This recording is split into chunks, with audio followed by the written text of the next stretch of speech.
বন্ধুরা, আজ আমরা জুমার দিনের বিশেষ 11টি আমল সম্পর্কে বর্ণনা করব।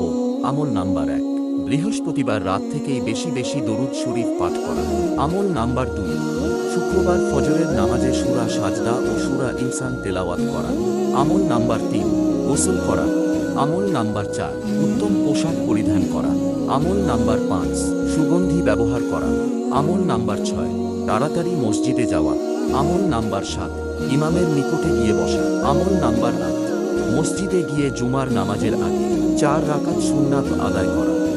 আমল নাম্বার 9, খুতবা চলাকালে কোনো কথা না বলা।